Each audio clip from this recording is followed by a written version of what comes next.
Hello, friends. Welcome back to Calligraphy Tips with Lindsey. This week, we're chatting all about acrylic-based inks.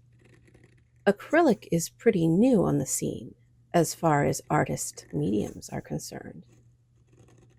It was developed throughout the second half of the 20th century and really started to come into its own in the 1980s and 90s. Today, there are tons of acrylic ink options. I have a personal soft spot for traditional inks like gouache and sumi, but the benefits of contemporary acrylic inks are undeniable, and I use them often.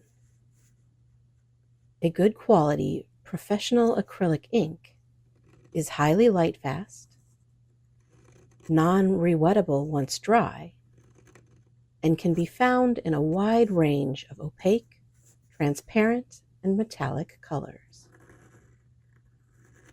You can even find neon hues and glow in the dark, although these are generally not as permanent.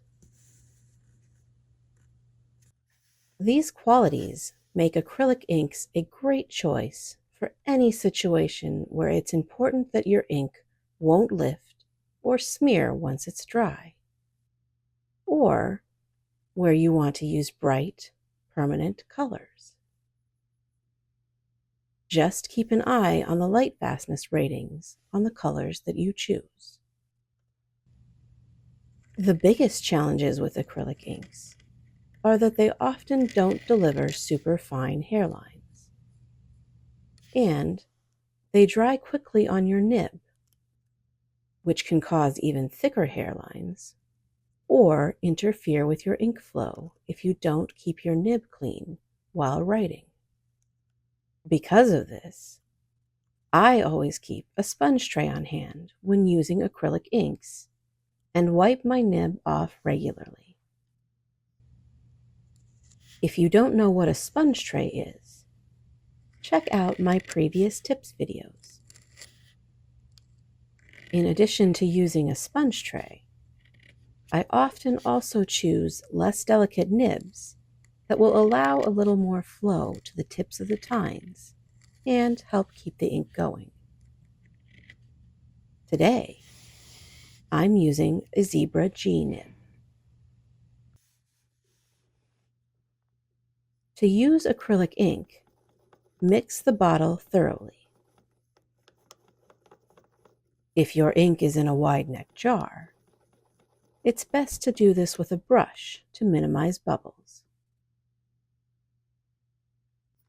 If your ink is in a small neck jar, you can also just shake it really well.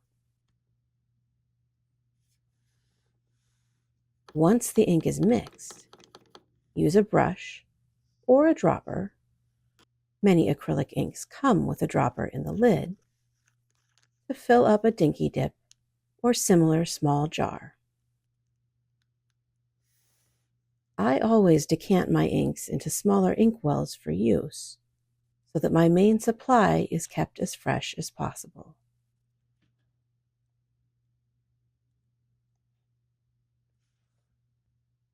I'm a fan of the acrylic inks from Liquitex. These can often be used straight out of the bottle. F&W acrylic inks also work well, and they offer a lot of fun colors.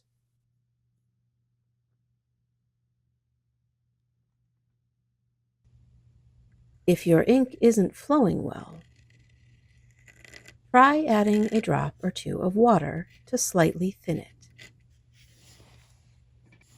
It's best to add water very slowly because it's challenging to make your ink thicker once you've thinned it. If you do add too much water, your ink may lose its opacity and the color may not be quite as waterproof once dry. However, most acrylic inks will still write fairly well, no matter how much you thin them.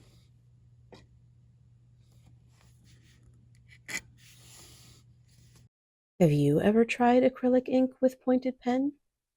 Are you a fan? Let me know if you have any additional tips on how to use it or favorite brands. As always, thank you for watching. I hope you found this helpful and will join me again for future calligraphy tips with Lindsey.